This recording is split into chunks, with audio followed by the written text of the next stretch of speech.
Olá, meus queridos, minhas queridas alunas. Nós vamos agora para a nossa parte dos fenômenos conservadores. Fenômenos conservadores. Eles ocorrem depois dos destrutivos. Então a gente chama de sinais tardios, conservativos ou conservadores. Conservativos é um nome que pode aparecer. Quais são os tipos?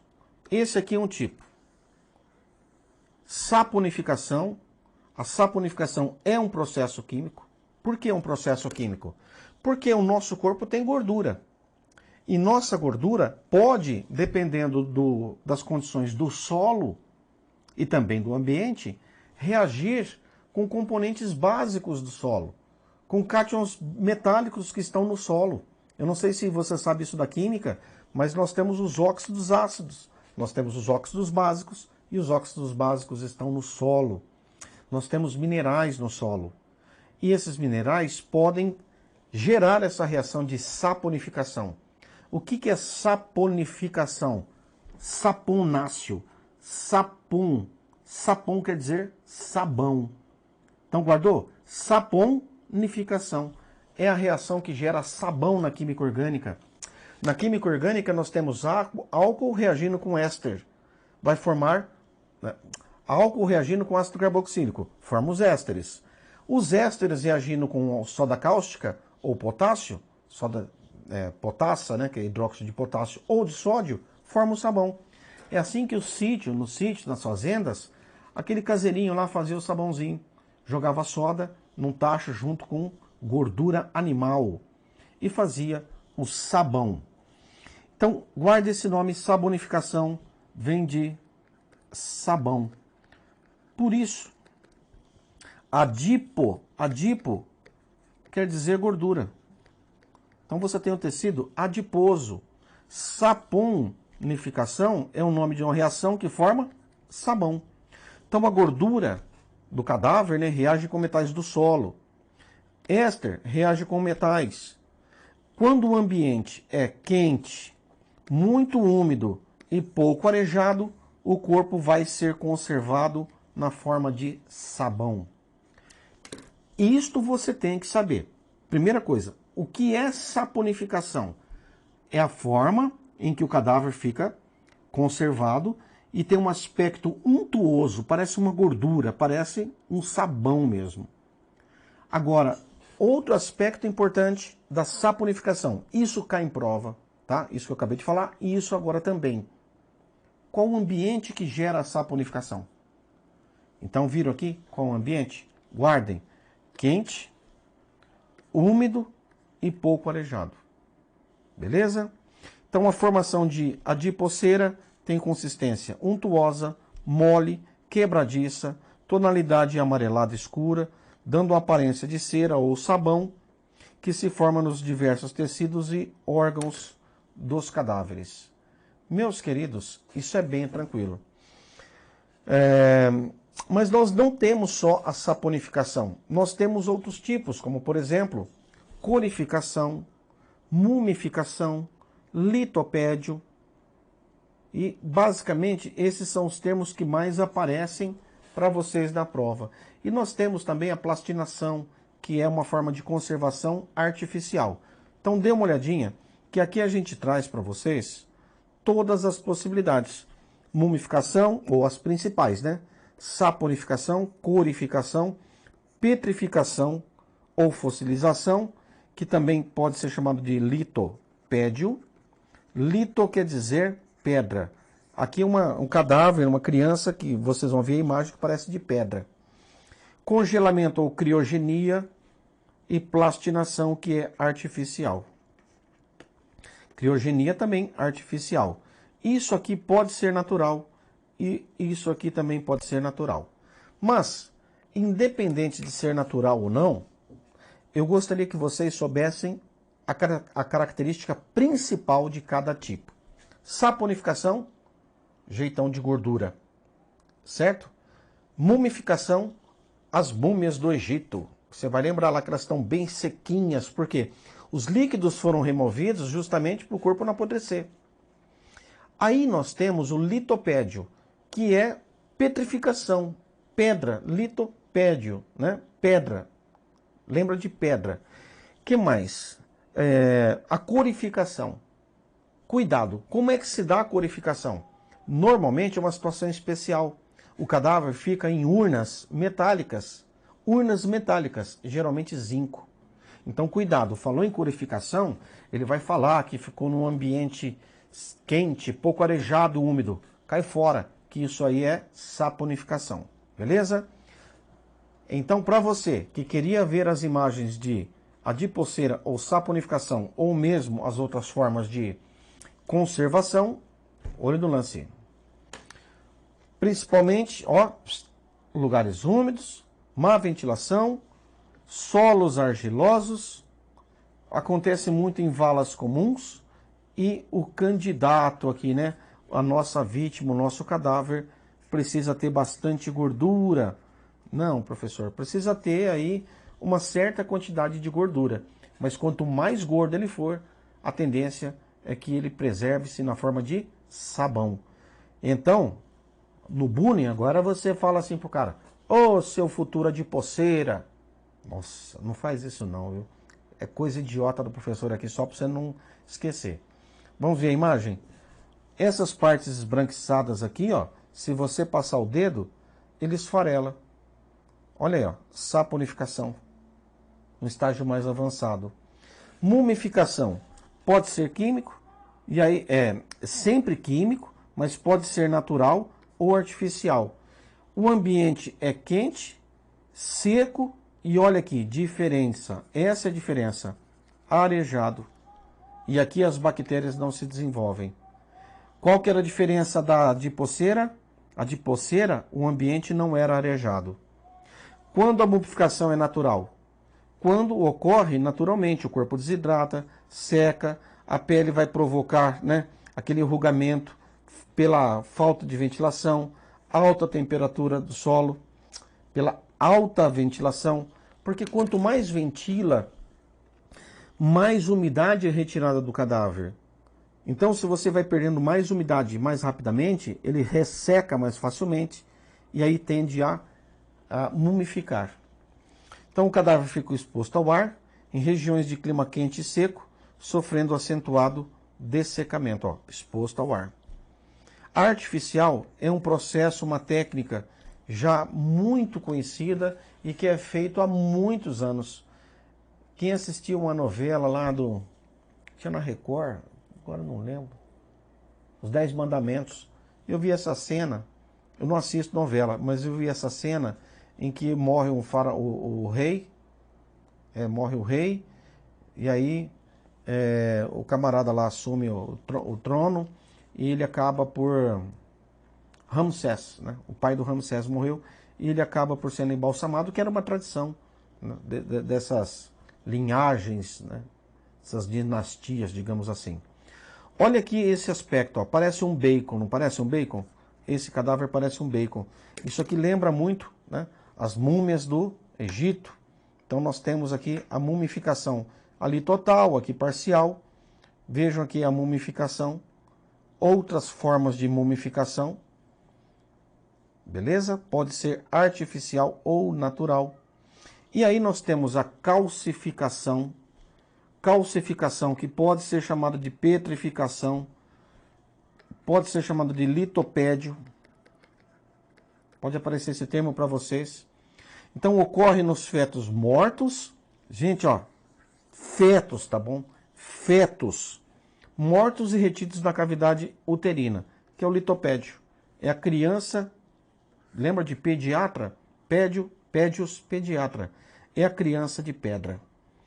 A corificação é raro, mas cadáveres que são inumados em urnas metálicas e o corpo foi lacrado. Então eles têm o corpo preservado porque numa condição dessa temos a inibição dos processos transformativos, porque esses metais, né, esse metal zinco, por exemplo, ele não propicia o desenvolvimento das bactérias. Então conserva o cadáver muito mais facilmente. Congelação ou crioscopia pode ser natural, quando o camarada morre lá no avalanche, ou pode ser artificial, quando você coloca o corpo para ficar congelado. Então nós temos essa situação, o corpo foi submetido a baixíssima temperatura, pode se conservar integralmente por muito tempo, muito tempo. E a conservação artificial chamada de plastinação, onde nós temos polímeros sintéticos, as resinas, que vão substituir os tecidos corporais, naturais. Professor, o senhor falou litopédio é só para feto? É, uma criança de pedra. Olha a imagem. Dá para serrar a criança. Olha lá, serra a criança. Litopédio. Fauna cadavérica. Eu vou trazer para vocês aqui um pouquinho, mas coisa rápida, tá bom? Coisa rápida de entomologia e mais algumas coisinhas sobre os cadáveres. Só que de uma maneira geral, encerramos aqui o estudo dos fenômenos conservativos. Então, nossa parte de tanatologia se encerra nesse momento. Eu espero que vocês tenham aprendido muito da tanatologia, né, e que tenha sido de bom proveito para a sua preparação, para a sua aprovação. Mas nós vamos continuar nosso estudo falando agora da fauna cadavérica. Essa fauna, ela tem uma sequência dos insetos que vão ter uma sucessão. É muito raro aparecer entomologia nos concursos, mas quando aparece, muita gente não consegue ir muito bem, até porque você não tem muitos materiais específicos. Eu trouxe um material, né, em PDF muito bem trabalhadinho, para que vocês consigam compreender bastante, principalmente como que se faz a estimativa do intervalo pós-mortem, como é que a gente determina o tempo de morte. Então a fauna cadavérica, ela ajuda bastante a determinar, não o momento exato, mas estimar o momento da morte do indivíduo. Vamos dar uma olhadinha aqui, ó. Quando o cadáver permanece insepulto, foi abandonado, está abandonado, neles vão se instalar pequenos animais, principalmente insetos. E esses besouros, insetos, a gente chama de fauna cadavérica. Tem uma ordem de instalação. Essa ordem aqui não está completa, tá? Mas está, assim, bem encaminhada. Com moscas comuns, moscas verdes, coleópteros, lepidópteros, entre outros, né, tipos de inseto, entre outras espécies de insetos.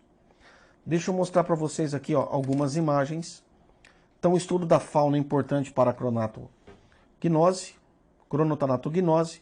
Nós vamos ter tempo de morte relacionado para o aparecimento de alguns insetos. Dê uma olhadinha nessas imagens. Como eu disse a vocês, que iniciam pelos orifícios, principalmente boca e feridas. Beleza? Então, olha aqui a evolução. Nós vamos ver que aqui nós temos uma população. Veja, nós temos uma população da primeira sucessão, digamos assim. Depois, nesse tempo que vai decorrendo, esses insetos, eles são substituídos por outros tipos de insetos, também besouros, que vão se alimentar de partes, por exemplo, mais duras, como as cartilagens. Tá certo? Então, conhecer essa sucessão é muito importante na entomologia forense. É bem bacana que você saiba que existe essa sucessão. Então, as larvas dos insetos são as principais formas da decomposição cadavérica e, de acordo com o tipo da larva, dá para se calcular aproximadamente a hora da morte, que a gente chama de intervalo pós-morte. Então, a gente estima isso, a gente calcula. E é muito bacana. Eu explico no material como a gente calcula. É em relação ao desenvolvimento. Esses insetos, eles precisam de um período de sol, de uma dada temperatura, para que eles vão se desenvolvendo. Na verdade, é temperatura. Dependendo da temperatura, ele se desenvolve com maior velocidade ou menor velocidade. E aí, o que se faz? O que o perito faz? Ele vai pegar as temperaturas do ambiente, daquele local, e vai estimar quanto tempo teve de exposição solar, qual a variação de temperatura, e aí estimar relacionar com o desenvolvimento dessas formas e dessas sucessões de insetos. Então, o inseto bota o ovo vira larva. A larva come muito, se transforma em pupa. Essa pupa fica dentro de um casulo. E aí, ele atingiu o estado adulto. Chega no local, você não tem só a larva em algumas situações. Além de ter larva, você tem os casulos. Então, desde ovo até casulo, requer um tempo. E esse tempo é importante para se determinar, junto com o fator temperatura, o intervalo pós-mortem. Então, o casulo fica no local, permite ao perito determinar o tipo de inseto que esteve no cadáver e estimar o tempo de morte. Aqui é um ciclo. Então, ovos, primeiro estágio de larva, por isso a gente fala que tem que parar o desenvolvimento da larva. Segundo estágio larval, terceiro estágio larval, e aí ela se transforma em pupa, fica dentro de um casulo. Beleza? Depois, dentro de um casulo, sai novamente a mosca, que vai ovipor, e assim por diante. É o ciclo de vida, por exemplo, aqui da mosca. Beleza? Daí, meus caros, olha lugares, por exemplo, com casulos. Então, eles vão, os insetos, olha que interessante isso. Eles se aproximam do cadáver de acordo com o tipo de odor. Gente, é comum você abrir uma embalagem de carne e logo na sequência começar a vir mosca e vir principalmente a varejeira. Ela vem pelo cheiro do sangue. Outras vêm pelo cheiro das substâncias pútridas que foram geradas. Então, esta atração, digamos, olfativa, é que vai atrair esse tipo de inseto, gerando essa sucessão. Então, olha, os insetos chegam em tempos diferentes. Daí nós temos as sucessões. A partir disso, nós vamos ter uma ajuda dos insetos para determinar o tempo de morte. A mosca, 9 dias, a larva se transforma em pupa. Então quer dizer, deixa eu voltar aqui, ó. Deixa eu voltar aqui. A larva, que é o primeiro estágio larval, se transforma em pupa em 9 dias. Se você chegar a um local de morte e tiver ali pupa, casulos, você já sabe que temos no mínimo 9 dias de intervalo pós-morte. Como é que chama a mosca varejeira? Você lembra dos sarcófagos? Então já guarde assim, ó, varejeira, Sarcophagidae. Elas são as primeiras a chegar. Sarcophagidae. Esse é o nome dessa espécie, beleza? Aí depois nós temos Carabidae, que é esse tipo de besouro, e a Calaphoridae, que é a espécie adulta aqui, é um outro tipo de inseto. Então esses são os nomes dessas sucessões que aqui chegam. Caso você queira, nós temos os coleópteros com seus diferentes estágios larvais. Então, aqui as larvas de moscas, aqui a larva de besouros, os coleópteros, que vão destruir os tecidos moles. Não é mole não, né? Lembra da sombra cadavérica que eu mencionei? E do experimentozinho com porquinho? Então tá aqui, ó.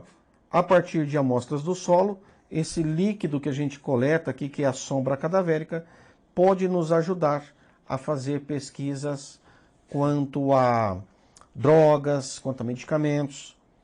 E eu vou trazer para vocês uma imagem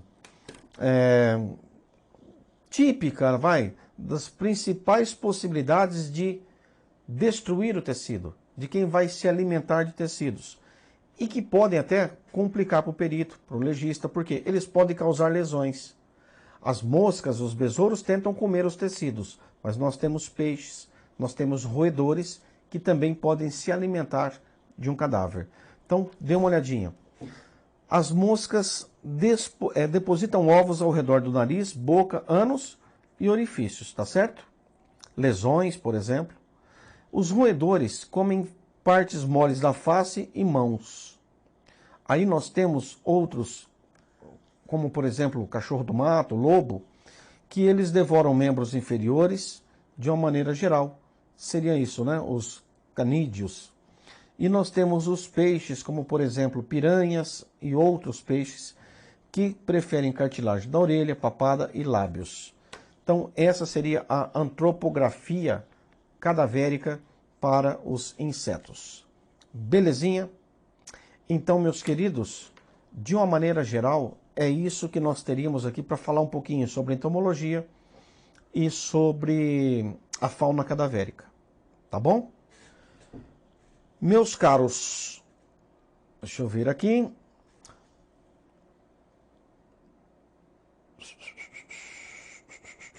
Tem uma coisa que eu achei interessante, que se faz em alguns estados americanos, que é a liquefação do corpo. Então dê uma olhadinha, ó. É uma opção ecológica a cremação. Esse tipo de liquefação é comercializado nos Estados Unidos. Esse aparelho é chamado de Resamotor, e teve sua origem de fabricação em Glasgow, na Escócia.